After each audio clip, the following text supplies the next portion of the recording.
When what were we looking at? Well, we were looking at the Democrats with a very clear shot of taking control of the U.S. House of Representatives, according to the Kalshi prediction market odds. We saw them at an 83% chance. But those odds have gone plummeting down. Now we're talking about just a 63% chance, while the GOP's chances up like a rocket, up like gold, up from 17% to now a 37% chance. So we'll look like a pretty clear likely Democratic win in the House come next year has become much closer to a toss-up at this point, although still slightly leaning Democratic. What's changed? What do you think? Okay. So we're going to tell you why there's basically no chance that the Democrats take the House next year. What has changed? Well, why don't we just take a look at the national picture first? Take a look at voters and how they're feeling about things. And we can take a look at the generic congressional ballot. And I want to take a look and compare it to 2017, 2018, right? Matters. Because that's sort of the baseline. That was, of course, the first Trump term. That was where Democrats were sort of keeping pace. You go back to April, look at the generic congressional ballot. What you see?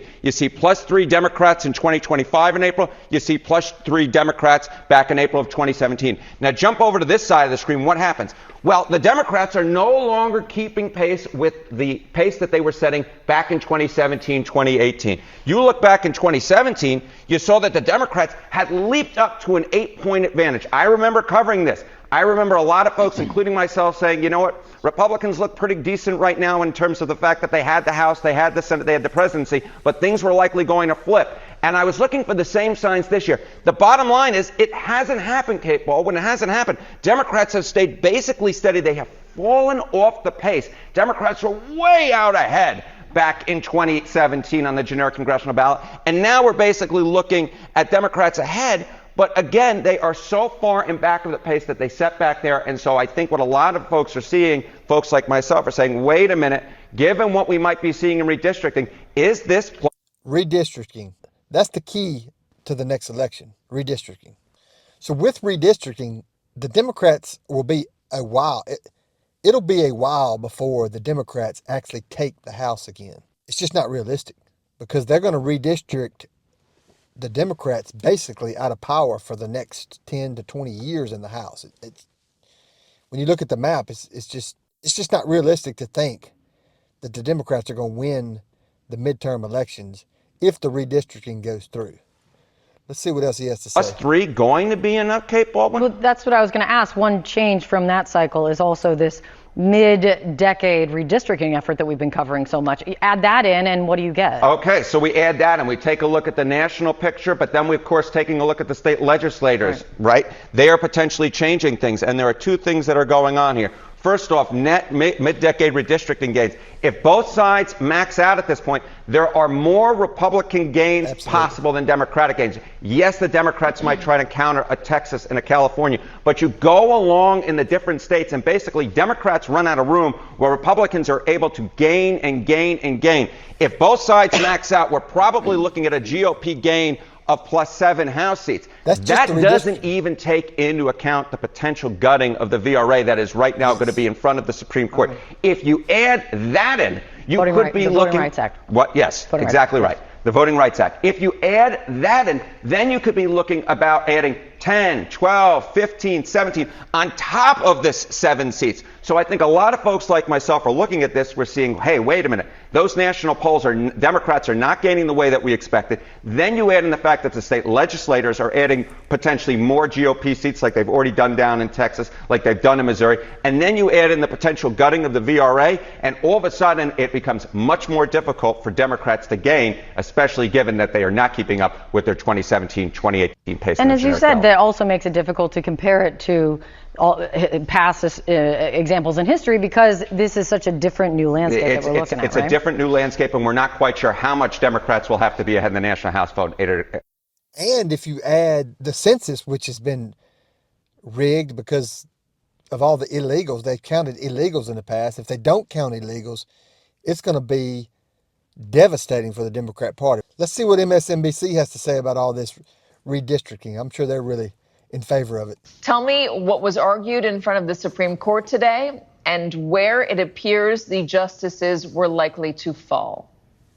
So, lawyers argued that Louisiana violated the Constitution when it drew a second majority black district in order to comply with the Voting Rights Act. For decades, the Supreme Court has interpreted the Voting Rights Act to require these opportunity districts that have large black and brown populations so that these communities can elect the representatives of their choice. But today, lawyers argued that that is unconstitutional, that taking race into account to draw districts, even if it is designed to boost the country needs to get away from race.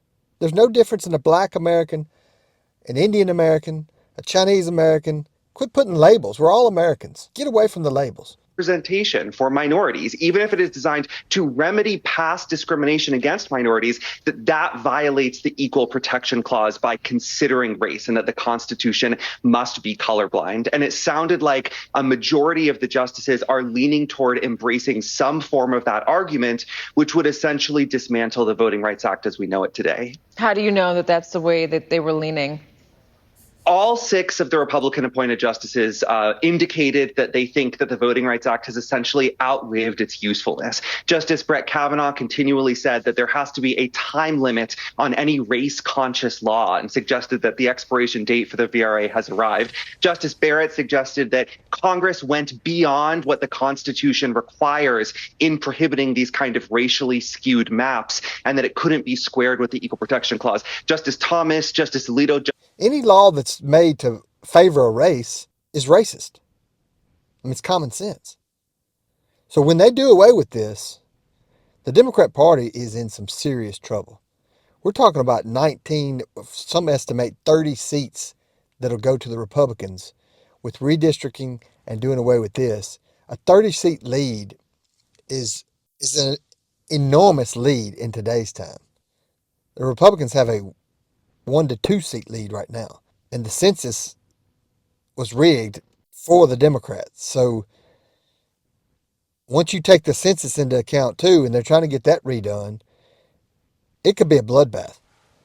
Justice Gorsuch, all indicated that protecting black communities by drawing race-conscious maps that give them more representation is actually racial discrimination, that it is unconstitutional because of the mere consideration of race. And so the law, again, as we know it, must fall. Now, I don't know exactly how the justices will decide to dismantle the law. They could interpret it differently. They could strike it down. But all 6 of them seem to be leaning towards some kind of result that would radically weaken, if not altogether demolish, what we know of the Voting Rights Act today. So if this does happen, if it is overturned, if your assessment of where they're leaning is correct, let us show what could be impacted. This is a few maps showing VRA protected congressional districts that could be affected. There's one in Louisiana, there is another in Alabama, and there is another in Texas. And those are the number of specific districts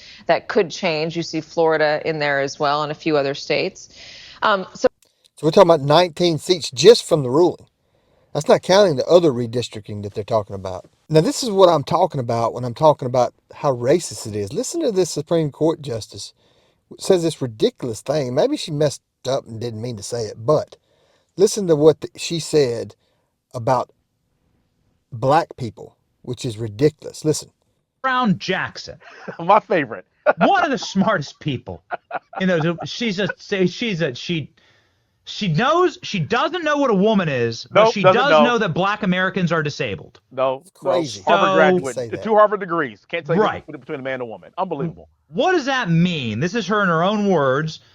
Ketanji Brown Jackson refers to black Americans as disabled during a Supreme Court hearing, arguing that black Americans without these special lines drawn wouldn't be able to vote. Your take on this, Congressman? See, this is the example of the liberal mind virus. This is an example of the soft bigotry of low expectations. And I recognize what happened in this country 150 years ago. I think you've heard me say this before. My great-great-grandfather was born on a plantation. His great-great-grandson, me, is a United States congressman in a white majority district that President Trump would have won by 20 points, and I won by 27 points. So to say minorities are not represented, here's what the Democrat Party considers a minority. I don't consider them a minority. I consider them an American. But here's what the Democrat Party considers a minority, and he won a white majority district. Why?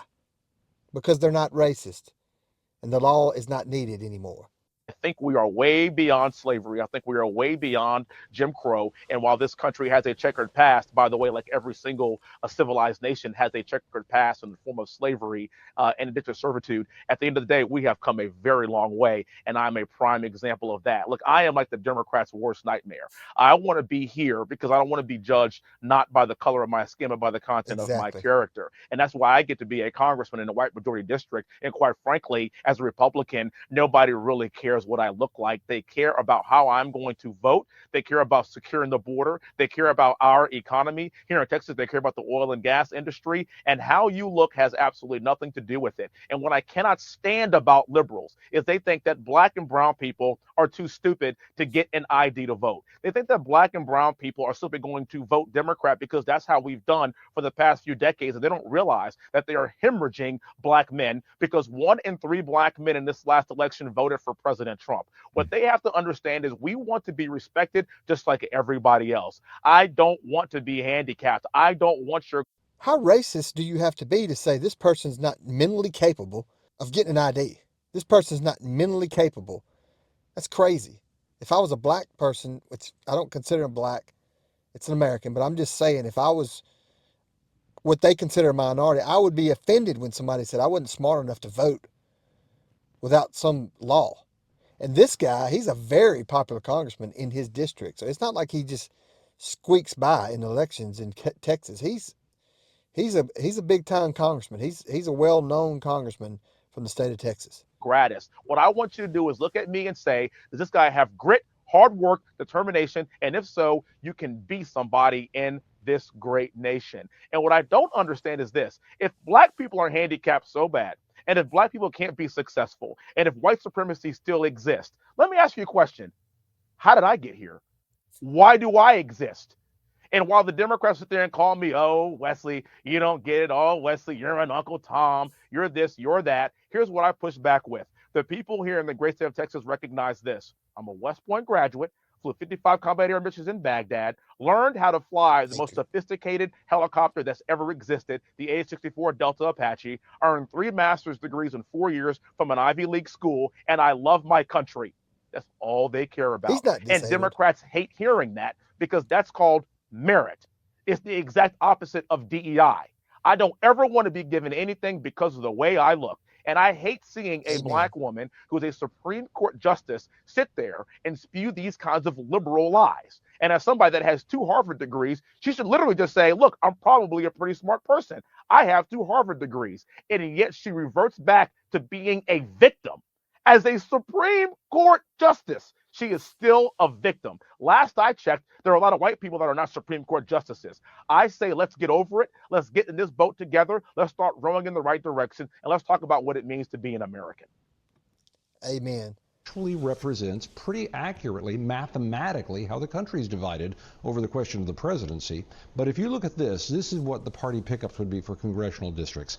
Republicans, 5. Missouri, 1. North Carolina, 1. Ohio, 2 or 3. Indiana, 1 or 2. Florida, still discussion down there, but that could be another gold mine for them if they tipped it even further their way.